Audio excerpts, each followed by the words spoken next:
तो hey guys, welcome back to our YouTube channel. आज के इस वीडियो में हम गोल्ड यानी XAU USD का वीकली एनालाइज करने वाले हैं। इसमें हम देखेंगे कि मार्केट का प्रीवियस वीक क्या मोमेंटम रहा। साथ ही में हम देखेंगे कि मार्केट ने किस जोन से यहाँ पर रिजेक्शन लिया है और किस सपोर्ट जोन को यहाँ पर होल्ड किया है। And we will discuss the key support and resistance level. और साथ ही में हम यहाँ पर प्राइस एक्शन स्ट्रक्चर को भी समझेंगे ताकि ये क्लियर हो सके कि गोल्ड किस रेंज में ट्रेड कर रहा है। क्या पॉसिबिलिटी बन रही है कि गोल्ड ब्रेक डाउन करे या फिर ब्रेकआउट करेगा। जो लोग इंट्राडे या स्विंग ट्रेडिंग करते हैं उनके लिए वीडियो काफी इंफॉर्मेटिव होने वाला है। तो वीडियो को एंड तक जरूर देखिए ताकि आप एक क्लियर प्लान के साथ अपने ट्रेड्स को अप्रोच कर सके। So let's begin the breakdown. So यहाँ पर मैं सबसे पहले बात करूंगी हमारे प्रीवियस वीक की एनालाइज की, उसका क्या रिजल्ट आया है। तो यहाँ पर मैंने आपसे कहा था कि हमारे पास यहाँ पर एक सपोर्ट जोन एंड एक रेजिस्टेंस जोन है जो मैंने आपको यहाँ पर मार्क करके दिया था। मैंने कहा था कि इन दोनों में से किसी एक चीज का अब जब ब्रेकआउट होगा तब हमारी एक डायरेक्शन यहाँ पर क्लियर होगी। बट मैंने उसके साथ एक चीज और कही थी कि जो मार्केट है उसको एक प्रॉपर यहाँ पर ब्रेकआउट देना पड़ेगा, उसी के बाद हम यहाँ पर एक ट्रेड प्लान करेंगे। बट यहाँ पर क्या हुआ, यहाँ पर मार्केट ने अपने रेजिस्टेंस जोन का ब्रेकआउट किया। तो क्या यहाँ पर एक प्रॉपर ब्रेकआउट हुआ? तो आंसर है नो। यहाँ पर एक प्रॉपर ब्रेकआउट नहीं था, तो यहाँ पर ट्रेड हम नहीं लेंगे।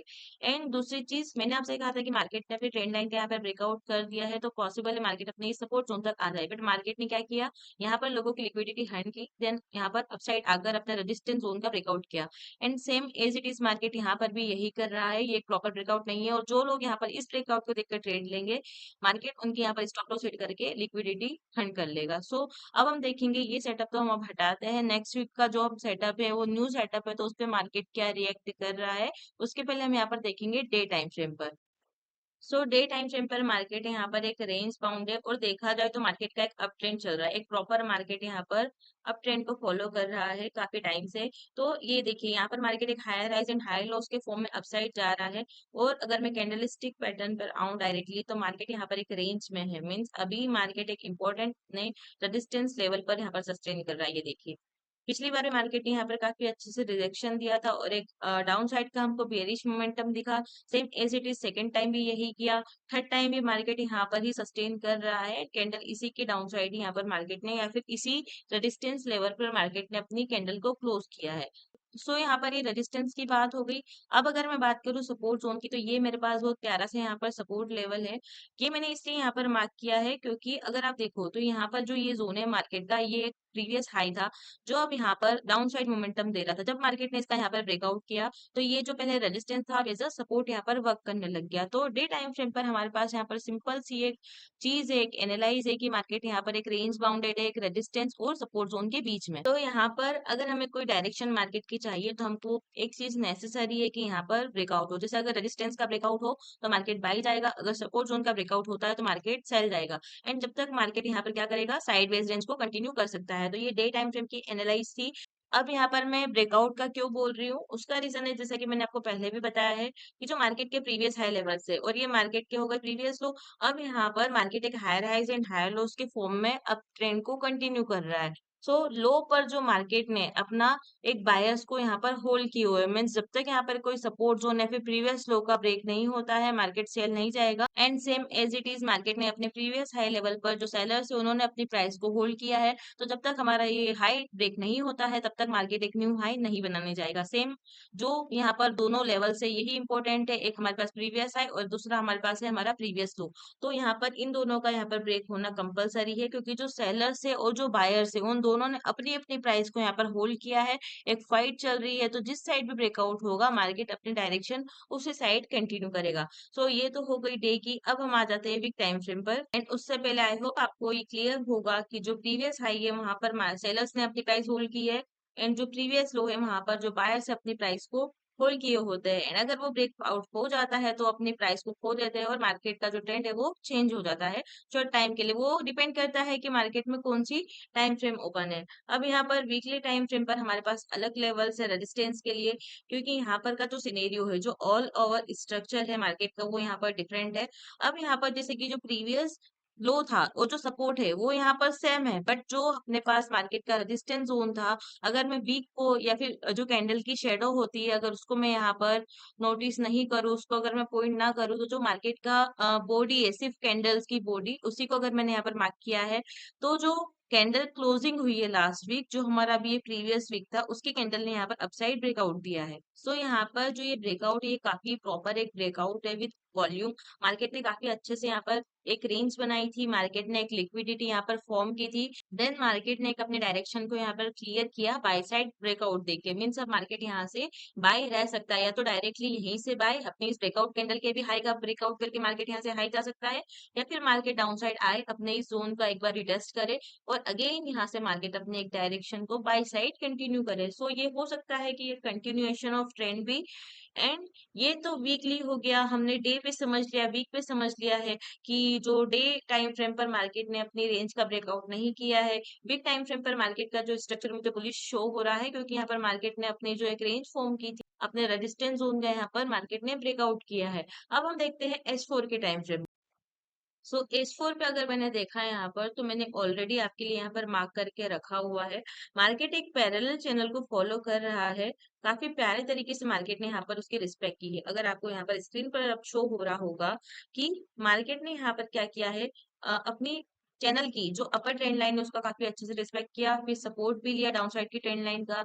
ये देखिए काफी बढ़िया तरीके से, एंड साथ ही साथ मार्केट ने अपनी जो मिडिल लाइन है इस चैनल की, उसका भी काफी अच्छे से रिजेक्शन लिया है, या फिर उसके सपोर्ट लेकर फिर हमको एक अप मोमेंटम दिया है, एक अच्छी तरीके से यहाँ पर रिस्पेक्ट की है। अगेन यहाँ पर अपनी चैनल की डाउन साइड की ट्रेंड लाइन का मार्केट ने सपोर्ट लेकर हमको एक अप मोमेंटम दिया, और अगेन अब यहाँ पर मार्केट अपने मिडिल लाइन पर सस्टेन कर रहा है। सो अब यहाँ पर पॉसिबल है कि मार्केट जो है, या तो यहाँ मिडिल लाइन से अपसाइड जाकर अपनी जो चैनल की अपसाइड की ट्रेंड लाइन है यहाँ तक आकर एक रिजेक्शन दे, या फिर डायरेक्टली यहाँ से ही डाउन आकर अपने इस डाउन साइड की ट्रेंड लाइन का ब्रेकआउट करे और यहाँ पर वो डाउन आए। किस तरीके से, एक बार मैं आपको ड्रॉ करके बताऊं तो, जैसे यहाँ से अपसाइड जाए और हमको ये कंटिन्यू करता हुआ दिखे इस चैनल को, कि एक अप ट्रेंड को अगर मार्केट यहाँ पर फॉलो कर रहा है, तो फिर इसे अप डाउन एक साइडवेज रेंज इसी के अंदर higher highs and higher lows के फॉर्म में मार्केट को कंटिन्यू करे, या फिर यहीं से डाउन साइड आकर मार्केट अपनी इस पैरेलल चैनल का डाउन साइड ब्रेकआउट करे और हमको एक डाउन साइड का मोमेंटम दे। तो नेक्स्ट वीक की जो ट्रेड है, वो हमारा जो व्यू है, हमारा जो पर्सपेक्टिव, वो इसी के ऊपर बेस्ड रहेगा कि अगर आपको मार्केट यहाँ पर अपसाइड दिखे अपने इस पैरेलल चैनल की अपर ट्रेंड लाइन के पास में, और यहाँ पर मार्केट ने अगर कैंडल क्लोज करी, तो हम यहाँ से सेल की एंट्री प्लान कर सकते हैं। मीन्स यहाँ से मार्केट सेल आ सकता है। कहाँ तक के लिए, उसमें अपना फर्स्ट टारगेट रहेगा चैनल की मिडिल लाइन, सेकंड टारगेट रहेगा जो चैनल की डाउन साइड की ट्रेंड लाइन है वहां तक के लिए, क्योंकि मार्केट अपनी इस अप साइड की ट्रेंड लाइन तक एक हाई, एक न्यू हाई बना सकता है। देन लो बनाने के लिए मार्केट अपने डाउन साइड की ट्रेंड लाइन तक इजीली आ सकता है। इन केस इफ अगर मार्केट अपना यहाँ पर इस चैनल का भी ब्रेकआउट करता है, तो मार्केट यहाँ पर आफ्टर ब्रेकआउट के बाद वो डाउन आ सकता है। एंड मेक श्योर यहाँ पर जो ब्रेकआउट होना चाहिए वो S4 के कैंडल के हिसाब से होना चाहिए, एंड यहाँ पर सेलिंग के लिए जो क्लोजिंग होनी चाहिए वो भी S4 के कैंडल की क्लोजिंग होनी चाहिए। तो मैंने आपके लिए यहाँ पर एरो भी मार्क कर दी है। इस तरीके से हमारा जो भी ट्रेड प्लान रहेगा, या फिर एक व्यू हम कह सकते हैं कि मार्केट की डायरेक्शन रह सकती है कि यहाँ पर अपसाइड से अगर चैनल के अंदर अगर कैंडल क्लोज होती है, तो हम यहाँ से सेल करेंगे। एंड इफ अगर डायरेक्टली यहाँ पर मार्केट आता है, अपने इस चैनल का ब्रेकआउट करता है, तो ब्रेकआउट या फिर रिटेस्ट पर हम यहाँ पर सेल करेंगे। अब अगर हम यहाँ पर बात करें हैं टारगेट्स की, तो हमारा फर्स्ट टारगेट मार्केट के प्रीवियस लोज के अकॉर्डिंग रहेगा। जैसे हमारा फर्स्ट लो है तो हमारा फर्स्ट टारगेट, या हमारा सेकंड लो है तो सेकंड टारगेट, थर्ड लो है तो थर्ड टारगेट। अब अगर आपको मैंने टारगेट्स बता दिया, अब अगर डायरेक्टली यहाँ पर अपने ट्रेंड लाइन का ब्रेकआउट होता है, तो आप रिटेस्ट या फिर ब्रेकआउट पर ट्रेड लोगे, एंड आप वेट करोगे हमारे इस सपोर्ट के ब्रेकआउट का। मीन्स अगर आप यहाँ पर अगर ब्रेकआउट होता है, कोई भी H4 की कैंडल अगर इस चैनल का ब्रेकआउट करती है डाउन साइड, तो आपका फर्स्ट टारगेट रहेगा हमारा ये प्रीवियस सपोर्ट जोन। ये मैंने जो मार्क किया है, अगर इसका भी यहाँ पर डाउन साइड ब्रेकआउट होता है, तो आप अपनी इस सेल की ट्रेड को होल्ड कर सकते हो। ये इस तरीके से हमारी ट्रेड रहेगी कि यहाँ पर अगर चैनल का ब्रेकआउट हुआ, तो ब्रेकआउट या फिर रिटेस्ट पर आप ट्रेड लोगे सेल की। फर्स्ट टारगेट हमारा सपोर्ट हुआ, एंड अगर सपोर्ट का भी यहाँ पर ब्रेक होता है, तो आप अपनी सेल की ट्रेड को होल्ड कर सकते हो ब्रेक इवन के साथ में या फिर एसएल के साथ में। ये फर्स्ट ट्रेड हो गई। सेकंड ट्रेड, अगर मार्केट डायरेक्टली अपसाइड आता है अपने इस चैनल की अपर ट्रेंड लाइन तक, अगर मार्केट यहाँ पर कैंडल क्लोज करता है तो आप यहाँ पर सेल की ट्रेड ले सकते हो। आप इसको होल्ड कीजिए अपनी डाउन साइड की ट्रेंड लाइन तक। सिंपल लैंग्वेज में बताऊं तो इस एरो के अकॉर्डिंग हमारी ट्रेड रहेगी। तो H4 पे हमारे पास ये सेटअप है कि एक चैनल है मार्केट में, एंड मैंने आपको जो डे वन पे बताया है कि मार्केट एक साइडवेज रेंज में, वो भी आप फॉलो कीजिएगा। साथ में यहाँ पर वीकली के अकॉर्डिंग भी मैंने आपको एनालाइज शेयर की है। ये हमारी वीकली एनालाइज है, एंड वीकली के अकॉर्डिंग मेरे को मार्केट यहाँ पे लग रहा है कि बाई साइड, क्योंकि यहाँ पर देखिए जो मार्केट की रेंज थी, मार्केट यहाँ पर ब्रेकआउट किया है इस वीक की कैंडल ने, तो पॉसिबल है नेक्स्ट वीक मार्केट बुलिश रहे। सो गाइस, ये था कंप्लीट एनालाइज गोल्ड पर, जिसमें मैंने आपको weekly, daily and H4 time frame पर स्ट्रक्चर, लेवल्स और इंपॉर्टेंट प्राइस जोन्स डिटेल में एक्सप्लेन किए। आई होप आपको ये जो भी एनालाइज है क्लियर लगा होगा और आपके ट्रेडिंग प्लान में आपको हेल्प करेगा। अगर आपको ये वीडियो पसंद आया हो तो मेक श्योर लाइक कीजिए। आप जो भी आपके डाउट्स हो आप उसमें कमेंट कर सकते हो इस एनालाइज के रिगार्डिंग, एंड ऑल्सो आप जो भी आपका जो पर्सनल व्यू है, पॉइंट ऑफ व्यू है गोल्ड के ऊपर, वो आप कमेंट करके मुझे बताइए कि आपको मार्केट बेरिश लग रहा है या फिर बुलिश लग रहा है। मिलते हैं आपसे नेक्स्ट वीडियो में। तब तक के लिए stay discipline, stay consistent and happy trading.